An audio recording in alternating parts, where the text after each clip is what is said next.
I, Robert Edward Lee, was born in Stratford, Virginia as the third son of Henry Lee. After being appointed to the U.S. Military Academy at West Point in 1825, I graduated second in my class 4 years later without a single demerit. I soon joined the Corps of Engineers as a second lieutenant, but then rose to captain in 1838. Originally, I accompanied General John A. Wool on his campaign to Saltillo at the start of the Mexican-American War. In 1847, I joined the army of General Winfield Scott during the advance on Mexico City. Fighting with determination, Scott determined his flanking movements off of my fighting. I was wounded while fighting at Churubusco and Chapultepec from this fighting. I gained promotion to the rank of colonel before returning home, though, so it's all good.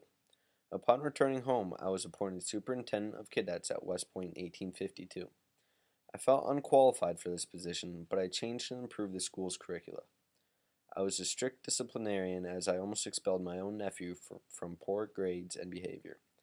Leaving West Point Academy in 1855, I became lieutenant colonel of the 2nd U.S. Cavalry under Albert S. Johnston.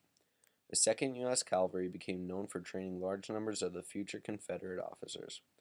I was then called on in 1859 to suppress the abolitionist John Brown's uprising at Harper's Ferry.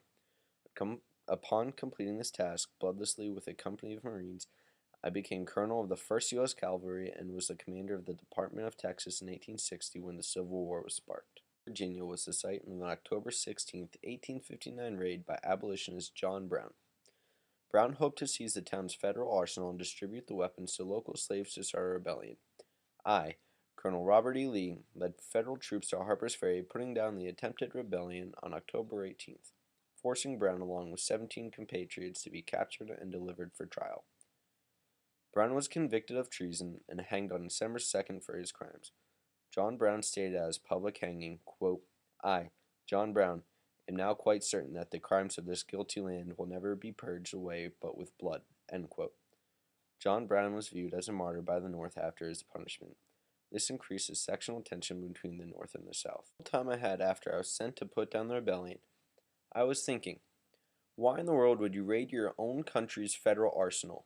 Are you crazy? That's just bound to cause trouble. I understand your viewpoints of slavery, but please be peaceful with your protest, otherwise I have to come in and do my job, with the final result ending up being bad. Yes, Brown was considered a martyr for his actions, but increases sectional tension between the North and the South, ultimately leading to the Civil War.